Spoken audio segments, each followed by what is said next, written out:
Halo semuanya, saya Novenia Tariani dengan NIM 211481016 dan pada kesempatan kali ini akan mereview sebuah film dalam pemenuhan tugas mata kuliah perancangan drama. Nah, film yang akan kita bahas adalah Miracle in Cell No. 7 yang merupakan adaptasi dari film Korea Selatan dengan judul yang sama yaitu Miracle in Cell No. 7 yang disutradarai oleh Lee Hwan Kyung yang rilis pada 23 Januari 2013 silam. Film Miracle in Cell No. 7 versi asli ini diadaptasi pula oleh negara lain seperti India, Filipina, Turki, dan Indonesia. Nah, untuk Indonesia sendiri diproduksi oleh Falcon Pictures yang disutradarai oleh Hanung Bramantyo bersama produser Frederica dan penulisnya Alim Studio. Film Miracle in Cell No. 7 ini dirilis pada 8 September 2022 dan telah meraih 3,5 juta penonton dalam 11 hari tayang dengan rating 8/10. Alasan kenapa saya memilih film ini sebagai film yang ingin saya review dalam mata kuliah ini adalah karena saya sendiri sudah menonton film Miracle in Cell No. 7 yang versi asli pada tahun 2013 itu, dan saya suka karena karakter disabilitas yang diangkat itu benar-benar nyata dan dapat mendatangkan unsur dramatis ke dalam cerita. Nah, untuk jalan ceritanya sendiri, sebenarnya film ini telah diadaptasi dan ada beberapa cerita yang dirubah karena menyesuaikan dengan latar Indonesia dan budaya-budaya yang ada di dalamnya. Sinopsisnya adalah Dodo Rosak, seorang pedagang balon dengan keterbatasan mental yang ingin menjadi ayah terbaik bagi anaknya. Namun pada suatu hari, Dodo justru ditangkap atas tuduhan memperkosa dan membunuh seorang anak kecil. Dodo kemudian harus menjalani hukuman penjara pada sel nomor 7 yang berisi napi-napi brutal.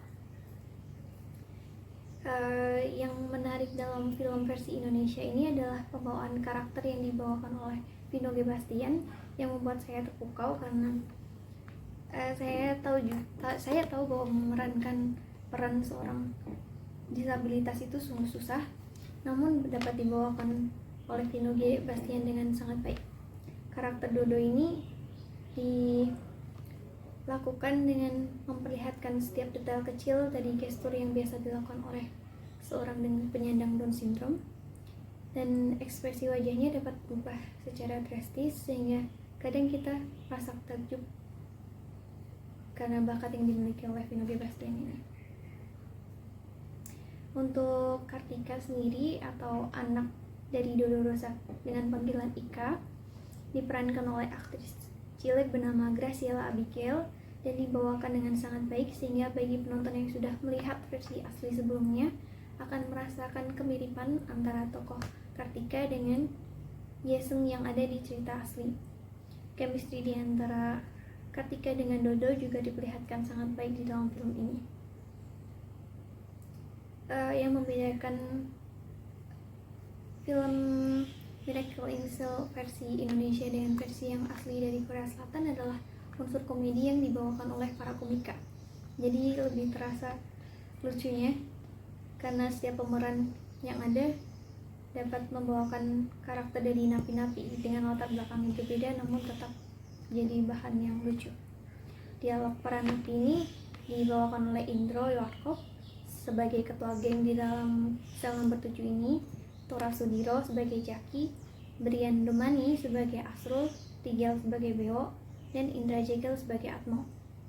Komika ini membuat penonton tertawa sebelum akhirnya menangis terseduh-seduh di dalam bioskop. Dan yang biasa dijadikan mereka bahan bercandaan adalah latar belakang mereka dari kasus-kasus yang mereka lakukan seperti hacking atau lain sebagainya. Yang kedua adalah setting cerita ini adalah di sebuah penjara yang menunjukkan betapa kerasnya kehidupan di penjara seperti yang dikatakan oleh kepala geng, hidup di penjara itu keras. Di dalam film ini diperlihatkan betapa kerasnya kehidupan di dalam penjara yang penuh dengan api keji. Awalnya Dodo pun tidak disukai karena orang melihat catatan kasusnya adalah seorang pemerkosa dan pembunuh anak kecil. itu lebih keji dari mereka yang melakukan perampokan, hacking, dan hal yang seperti pencurian dan lain-lain. Namun seiring dengan berjalannya waktu, napi lain serta para sipir penjara akhirnya menyadari adanya kejanggalan dalam kasus Dodo dan bekerja sama untuk menyelundupkan anak Dodo, Kartika, ke dalam penjara. Karena Kartika ini selama masa Dodo di penjara dibawakan ke panti asuhan, dan panti asuhan ini sering tampil di dalam penjara sebagai volunteer atau relawan untuk mengisi masa religius para napi untuk acara keagamaan. Jadi para sipir dan napi ini bekerja sama untuk menyelundupkan Kartika menggunakan kardus berisi roti dan dimasukkan ke dalam sel nomor 7 ini. Mereka pun juga bahu-membahu untuk mengupayakan kebebasan Dodo, karena mereka sadar Dodo tidak akan melakukan hal-hal jahat mengingat latar belakang Dodo dan sifat yang dimiliki Dodo.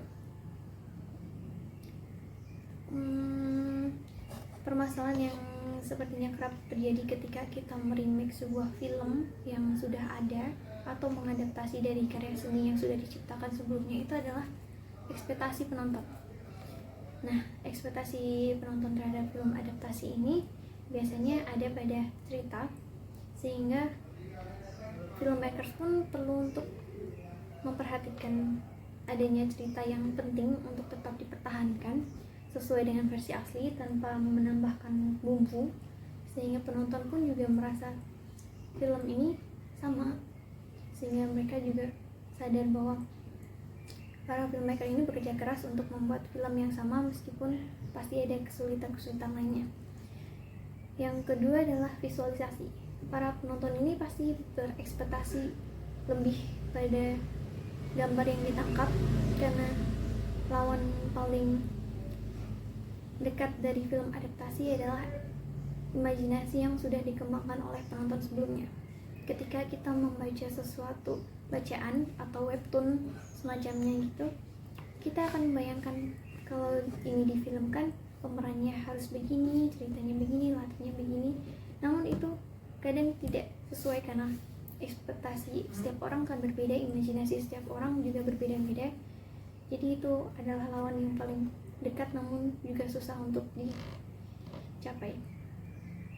Yang ketiga adalah acting pemain.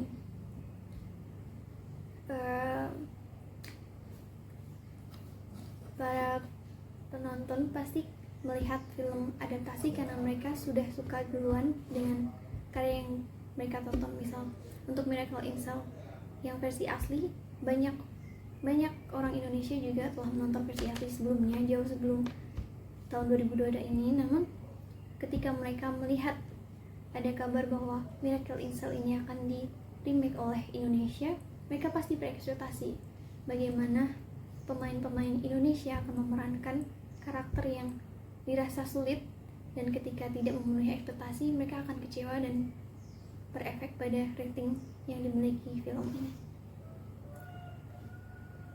Nah, bagaimana cara filmmakers untuk menangani ekspektasi penonton ini adalah melalui pemilihan pemeran atau casting yang sesuai dengan 3D karakter, dan terlihat dengan baik di dalam film ini bahwa karakter ini benar-benar dipilih sesuai dengan 3D karakter. Seperti contohnya adalah Kartika. Kartika ini 3D karakter dari fisik, cara berbicara, nada berbicara, dan ekspresinya ini bisa sungguh mirip seperti Yesung, karakter aslinya, meskipun tidak 100%, tapi bagi saya pribadi yang menonton itu langsung wah mirip gitu. Yang kedua adalah mempertahankan cerita. Jadi agar tidak merubah kesan yang telah didapatkan para penonton dari karya yang sebelumnya. Karena ketika kita melihat film adaptasi, sepanjang cerita ini kita akan membandingkan antara film yang asli dengan film yang kita tonton. Dan bila tidak memenuhi ekspektasi, kita akan menjudge selama film itu diputar. Nah, referensi film adaptasi yang lain bisa dari novel, thread, maupun film yang pernah diproduksi sebelumnya. Yang saya pilih di sini adalah Little Woman. Little Woman ini banyak di remake oleh film-film oleh negara-negara lain, seperti yang baru rilis adalah Little Woman dari Korea, yang mengadaptasi dari Little Woman yang diproduksi dari negara lain, tapi dengan cerita yang sama, dan meskipun dirubah latar belakangnya di negara Korea Selatan. Yang kedua ada 5 cm yang merupakan adaptasi dari sebuah buku novel, dan yang terakhir adalah KKN Desa Penari yang baru-baru saja lompat di dunia perfilman karena mengadaptasi dari sebuah thread dari kisah KKN yang diproduksi oleh MD Pictures. Dan kemudian adalah alasan mengapa saya tertarik dengan film Miracle in Cell untuk dibuat sebagai referensi saya untuk membuat film adalah karena saya tertantang untuk menciptakan film dengan mengadaptasi karya yang sudah ada sebelumnya, dan saya sendiri tertarik dengan isu yang terkait disabilitas dan gangguan mental seperti skizofrenia.